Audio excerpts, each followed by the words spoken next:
आइए हम इस वीडियो में इजराइल हमास में छिड़ी जंग के कुछ ऐतिहासिक तथ्य के बारे में जान लेते हैं। सन 1907 का वर्ष था। एक व्यक्ति था जिसका नाम था चैम वाइजमैन। वह एक केमिस्ट था और ब्रिटेन में यहूदियों का सबसे बड़ा लीडर था।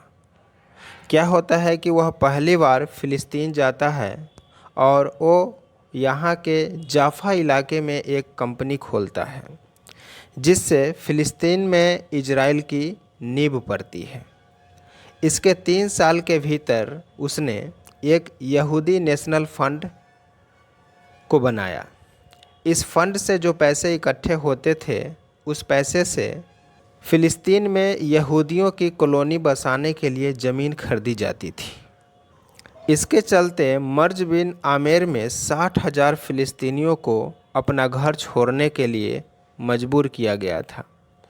विरोध के बावजूद सालों तक फ़िलिस्तीन में यहूदियों की एंट्री का सिलसिला जारी रहा। 1948 में इस इलाके में यहूदियों के लिए एक अलग देश इजराइल की स्थापना होती है। आज फ़िलिस्तीन के संगठन हमास ने इजराइल पर 5,000 रॉकेट से हमला कर दिया है। इजराइल की सेना ने भी जंग के लिए तैयार होने का ऐलान किया है। अब आइए 1917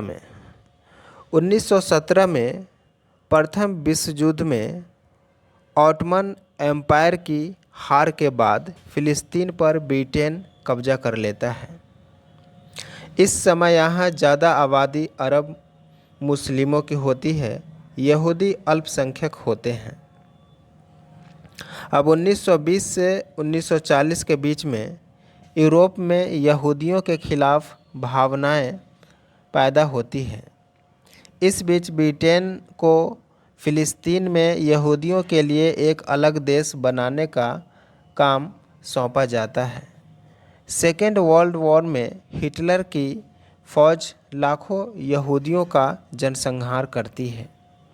यहूदी यरूशलेम को अपना घर मानते हैं। इनका दावा है कि ये ज़मीन भगवान ने अब्राहम और उनके वंशजों को सौंपी थी। अब 1947 और 1948 के बीच क्या होता है कि यहूदियों के लिए देश की समस्या का समाधान निकाले बिना अंग्रेज़ फ़िलिस्तीन छोड़कर चले जाते हैं। 14 मई 1948 को फ़िलिस्तीन में मौजूद यहूदी नेता इजराइल के बनने की घोषणा कर देते हैं। फ़िलिस्तीनियों के विरोध करने पर 15 मई को 8 महीने की जंग शुरू होती है। एक तरफ अरब देश होते हैं और एक तरफ पश्चिमी देशों के समर्थन के साथ इजराइल। फ़िलिस्तीनियों को जबरन उनके घरों से निकाला जाता है। अरब मुस्लिम इस दिन को अल नकवा यानी विनाश के दिन के तौर पर याद करते हैं। जुलाई 1949 तक इजरायली फोर्सेस 7,50,000 फ़िलिस्तीनियों को निकाल चुकी थी। 1949 में सीज फायर के ऐलान के साथ जंग रुकती है। फ़िलिस्तीन का ज़्यादातर हिस्सा इजराइल के कब्ज़े में होता है। जो ज़मीन जॉर्डन ने कब्जाई होती है उसे आज वेस्ट बैंक के नाम से जानते हैं। वहीं जिस इलाके पर मिस्र का कब्जा रहता है उसे गाज़ा कहते हैं। फ़िलिस्तीन की राजधानी यरूशलेम को 2 हिस्सों में बांटा जाता है। एक जोइन के पास होता है, वहीं एक पर इजरायली फोर्सेस का कब्जा रहता है। 1964 में फ़िलिस्तीन को इजरायलियों से आज़ाद कराने के लिए PLO का गठन किया जाता है। PLO यानी फ़िलिस्तीन लिबरेशन ऑर्गेनाइजेशन। फिर 1967 में इजराइल ने मिस्र, जॉर्डन और सीरिया को हराकर ईस्ट यरूशलेम, वेस्ट बैंक, गाज़ा पट्टी और गोलान हाइट्स पर कब्जा कर लिया। इसे 6 डे वॉर यानी 6 दिनों के युद्ध भी कहा जाता है। इजराइल के कब्जा किए गए इलाकों में यहूदियों की कॉलोनियों का बसना शुरू होता है। हजारों फिलिस्तीनियों को अपना घर छोड़ना पड़ता है। अब 1973 में अरब देशों का समूह मिस्र के नेतृत्व में एक बार फिर इजराइल पर हमला करता है। ये हमला यहूदी वर्ष के पवित्र दिन योम किपुर 6 अक्टूबर को किया जाता है। इजराइल फिर एक बार अमेरिका की मदद से अरब देशों को हरा देता है। 1974 में यूएन के प्रस्ताव 181 के तहत फिलिस्तीन को 2 हिस्सों में बांट दिया जाता है, एक यहूदियों के लिए, दूसरा अरब मुस्लिमों के लिए। वहीं यरूशलेम को इंटरनेशनल सिटी घोषित कर दिया जाता है। यूएन के इस प्रस्ताव को यहूदी लीडर पसंद करते हैं, लेकिन अरब देश इसे स्वीकार करने से इनकार कर देते हैं। अब 1978 में मिस्र के राष्ट्रपति अनवर सादत और इजराइल के प्रधानमंत्री के बीच अमेरिकी राष्ट्रपति जिम्मी कार्टर शांति समझौता कराने की कोशिश करते हैं। इसे डेविड ऑर्कर्ड नाम दिया जाता है। हालांकि इसके तहत दिए सुझाव कभी लागू नहीं हुए।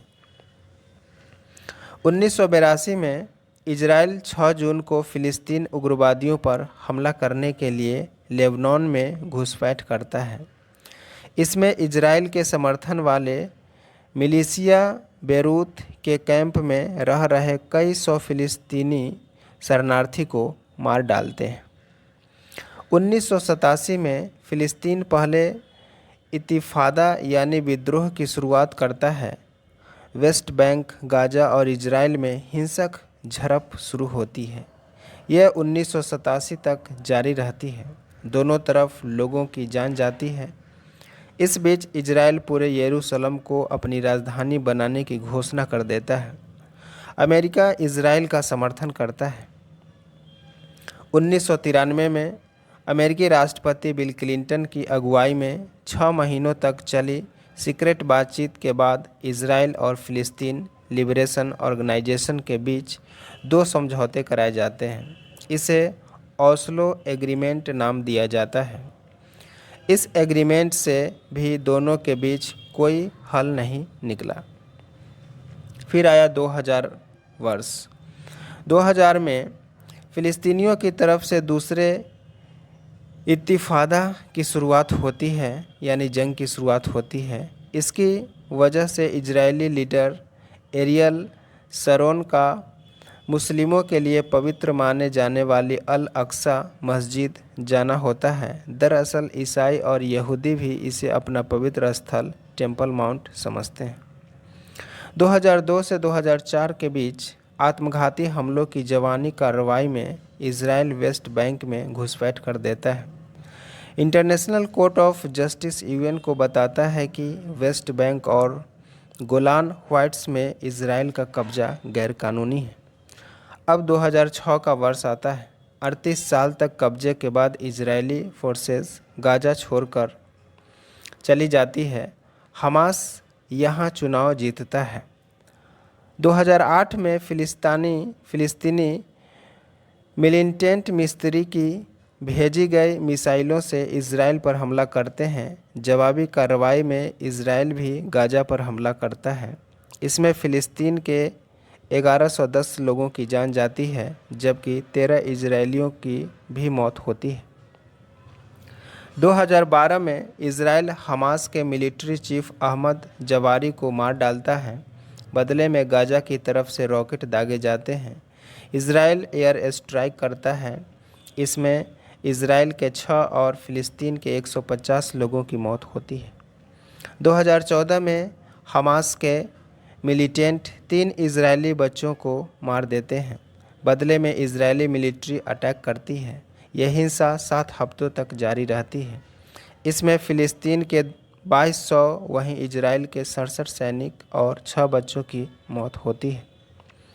अब 2017 में अमेरिका में रिपब्लिकन पार्टी के राष्ट्रपति डोनाल्ड ट्रंप यरूशलेम को इजराइल की राजधानी घोषित कर देते हैं। अमेरिकी दूतावास को तेल अवीव से यरूशलेम शिफ्ट किया जाता है।